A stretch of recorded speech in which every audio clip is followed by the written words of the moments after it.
오명환의 독서 내공. 나는 어떻게 삶의 해답을 찾는가? 지금 이 글을 쓰기 전에 어렵게 책을 많이 읽었다. 엉덩이가 아프고 눈도 빡빡하고 나가서 놀고 싶기도 하다. 하지만 이렇게 어렵게 책을 읽고 나면 글이 쉽게 써진다는 것을 알기 때문에 힘들어도 읽는다. 어렵게 시작해서 쉽게 살 수 있는 최고의 방법이 독서다. 독서는 어렵다. 독서가 좋다는 걸 알면서도 하지 않는다.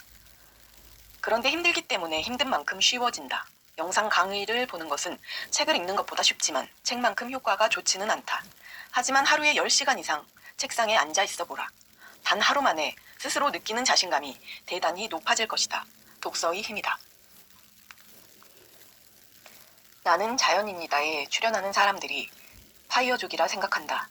그들은 어떤 방법으로든 돈을 극복한 사람들이다. 책은 우리에게 질문을 던져준다. 질문을 받으면 생각한다. 가장 좋은 책은 가장 많이 생각하게 만드는 책이다. 핸드폰은 10시간을 봐도 우리를 생각하게 하지 않는다. 핸드폰으로 지식을 얻을 수는 있지만 그렇게 얻은 지식으로 깨달음이 경지까지 가기는 어렵다. 방해 요소가 너무 많기 때문이다. 한 달에 하루 정도는 아무런 방해를 받지 않고 10시간 정도 책을 읽고 생각하는 날을 만들자. 조용한 방에 홀로 앉아 책을 읽고 도서관에 가서 책을 읽어라. 휴대폰은 꺼버리고 오로지 생각의 깊이에 집중하라. 책을 읽는 이유는 생각하기 위해서다. 생각은 왜 하는가? 발전하기 위해서다. 책을 읽으면 왜 생각을 하게 되는가? 책이 당신에게 질문을 던지기 때문이다. 자신에게 던지는 좋은 질문 한 개가 인생을 바꾼다. 그 질문을 찾기 위해 책을 읽는다. 당신은 지금까지 살면서 타인에게 충분히 좋은 사람이 되고자 노력했지만 결과적으로는 자기 자신을 버리고 말았다. 당신은 자신의 자유를 희생하여 타인의 시선 속에 머물러 왔다. 당신은 아버지와 어머니, 선생님, 사랑하는 사람, 자녀, 종교, 그리고 이 사회를 위해 충분히 좋은 사람이 되고자 노력했다. 세월이 흐른 후 당신은 스스로에게도 좋은 사람이 되고자 노력해보지만 스스로에게 좋은 사람이 되지 못한다는 사실을 깨달을 뿐이다. 당신 자신을 삶의 우선순위 최상단에 올려놓아 보는 건 어떨까? 아마도 태어나서 처음으로 시도해보는 일일 것이다. 그러기 위해서 스스로를 사랑하는 법을 처음부터 배워야 한다. 조건 없이 자기 자신을 받아들이고 실제하는 당신 자신에게 무조건적인 사랑을 실천해야 한다. 그리고 자신의 진정한 자아를 점점 더 사랑하는 연습을 해야 한다. 이 진리가 당신에게 닿기를 중에서 저자는 이 부분을 10번 읽으라고 했다. 책을 읽으면 진정한 부가 내 속에 쌓이니 남과 비교할 이유가 없어진다. 내 안에 진짜 부가 쌓여있는 사람은 명품으로 치장하지 않아도 주눅들지 않는다. 늘 자신감이 충만하다. 이런 사람은 절대 남과 비교해서 자신을 비하하지 않는다. 고개를 떨구지 않는다. 항상 정면을 보고 당당하게 걷는다. 그냥 눈만 열심히 움직여서 책 한 권을 다 읽어도 생각하지 않는다면 남는 게 없다. 천천히 음미하며 읽어야 한다. 러너스 하이에 도달하기까지 그 과정을, 그 속도를 받아들여야 한다. 글쓰기도 마찬가지다. 억지로 분량을 채운다고 글이 아니다. 그런 글은 독자에게 감동을 줄 수 없다. 책을 읽고 생각하며 글이 만들어지기를 기다려야 한다. 오늘은 딱 한 줄만 쓰겠다는 마음으로 느긋하게 쓰다 보면 어느새 여러 페이지를 쓰고 있는 나를 발견하게 된다. 오늘은 500만 원 매출을 올려야지라는 마음으로 장사를 하면 전진이다. 전진의 마음가짐일 때는 장사 중간에 포스를 자주 눌러보며 아직도 100만 원을 못 넘었네. 언제 500만 원 넘기지? 하는 생각에 쉽게 지친다. 반면 역진은 오늘은 한 테이블 한 테이블에 집중해야지라는 마음가짐이다. 황무지를 등진 채 장미를 심고 백합을 심고 국화를 심듯이 한 테이블 한 테이블에 집중해서 장사를 하다 보면 어느새 매출이 300만 원이 넘어가고 500만 원이 넘어간다. 이게 바로 역진의 마음가짐이 갖는 힘이다. 역진은 고개를 들지 않는다. 바라볼 황무지가 없기 때문이다. 오로지 한 송이를 심는 데만 집중할 수 있다. 하늘은 가끔 쳐다보는 것이다.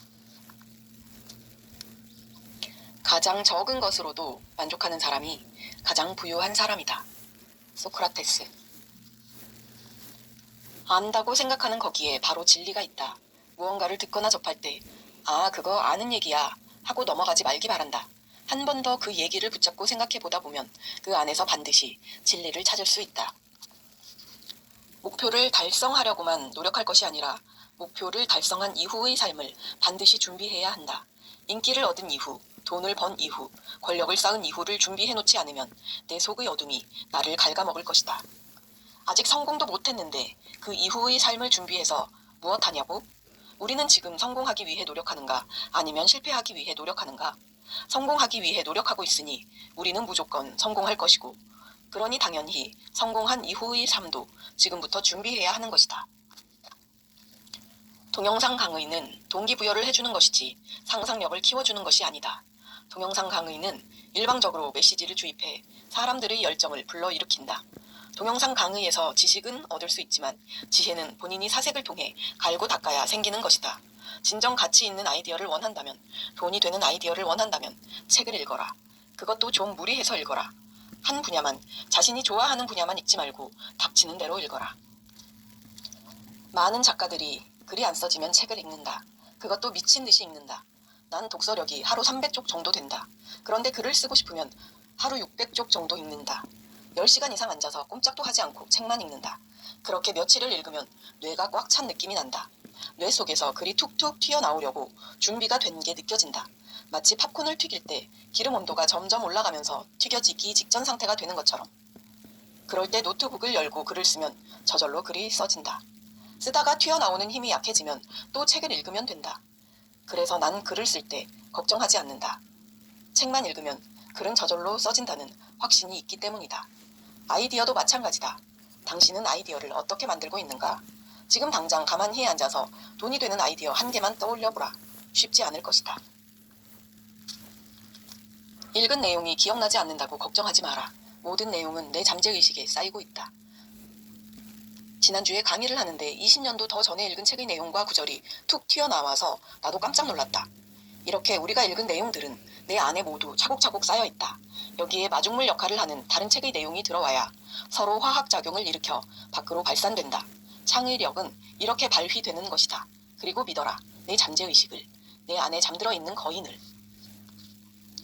포기하고 싶은 마음이 생기면 목표를 좀 더 작게 잡고 자주 성공하라. 포기하지만 마라. 꾸준히 하면 긍정 확언의 능력도 커진다. 보통 우리는 아침에 일어나면 제일 먼저 휴대폰부터 잡는다. 알람을 끄기 위함이기도 하고 몇 시인지 보기 위함이기도 하고 밤새 어떤 메시지가 와 있는지 확인하기 위함이기도 하다. 그런데 이제부터 그러지 말자. 딱 1분만 참자.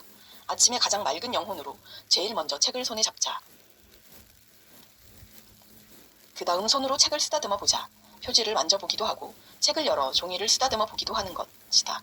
그 다음 책장을 후루룩 넘기며 종이 넘어가는 소리를 듣고 책에 코를 가져다 대고 냄새를 맡아보자. 처음에는 그것만 해도 괜찮다.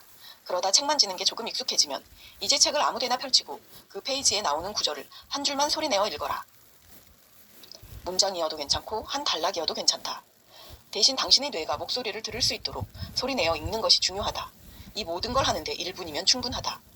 이렇게 오감을 통해 책과 친한 것처럼 뇌를 속이면 언젠가 책을 읽어야 하는 순간이 왔을 때 졸지 않고 쉽게 넘어갈 수 있다.